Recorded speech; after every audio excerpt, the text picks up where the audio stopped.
Hello, welcome back to our math lesson for this week. We're going to talk about the concepts above and below. So if I were going to put my hand above my head, it would go up here. If I were going to put my hand below my head, it would go under my chin. Above is high, below can be low. Let's take a peek in our book and get started. If you take a look here, there is a boy and it looks like he's in a classroom somewhere and there are some objects in front of him. Do you see a cylinder? Go ahead and trace. They circled the cylinder right here. And then there's a sphere with an X on that. Could you put an X on that? I want you to notice that the X on the sphere is above. It is above the cylinder with the circle. All right. The cube is above the boy.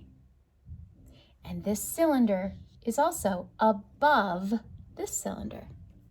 All right, let's go on to the next page, page 616. Let me ask you one question first. That sphere or that ball, is it above or below that cylinder? It is below. The cube and the sphere are below the shelf with the cylinder. Good job. Let's take a peek. These kids seem to be outside playing around. I want you to use your pencil and circle the object that is shaped like a cone. Wait a minute. There's more than one cone. So you have to find the one that is shaped like a cone below the playset. Okay, so here's our playset.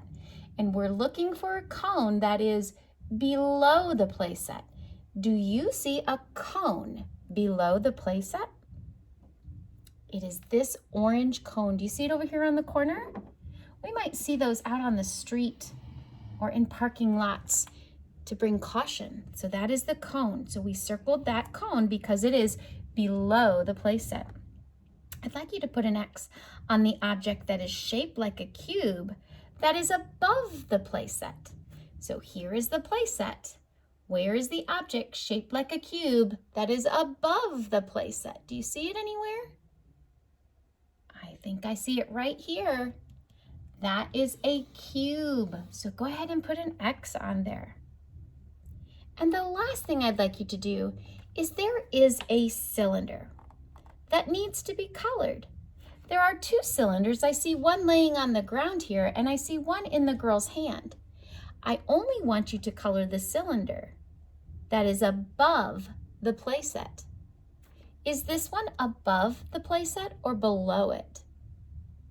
It is below it or underneath it. This is the one that the girl is holding, and she is holding it above most of the playset. So let's go ahead and we'll color that cylinder in. Excellent. I cannot wait for the day when we can play outside on the playground. What do you guys think? We need some warmer weather and some of that water to dry up out on the blacktop. These boys and girls look like they might be playing a game of volleyball. They're using a net, and there's a girl and a boy and a girl and a boy, and they have some balls. And remember, a ball in three-dimensional would be a sphere. Good. Using your pencil, we're looking at things that are going to be above the net and things that are below the net. So take a view there, look around and see what you see. And here is my first question. I want you to circle the object that is shaped like a sphere that is above the net. Do you see it? Let me ask you again.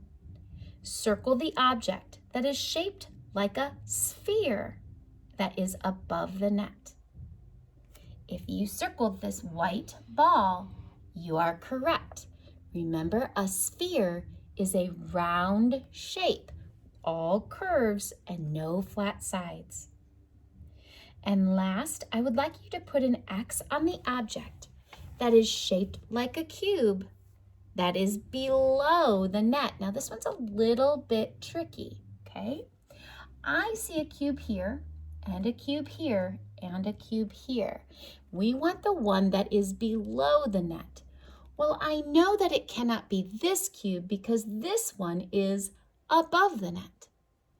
There seem to be two cubes over here, but one is below the net and this one's below the net, but it's kind of out to the side. So that could be kind of tricky.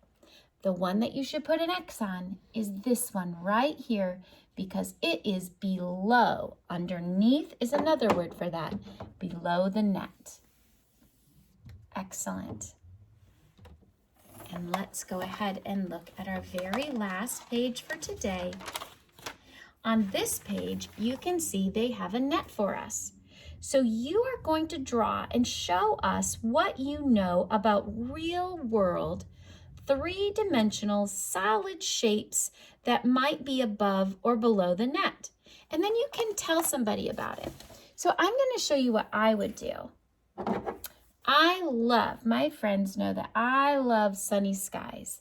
So I don't have a yellow, but I am going to draw this above the net. Can you tell what that is even though it's green? It is the sun. The sun is above the net. Sometimes we might see some birds flying around and they might be above the net. You also might have some clouds in the sky. Those could be above the net. Below the net, you might see some grass growing. There's my grass. And in the grass, you might even see a flower growing, right? You could see somebody laying their towel on the ground below the net. You could see a ball above the net. You could see a ball below the net. Above and below.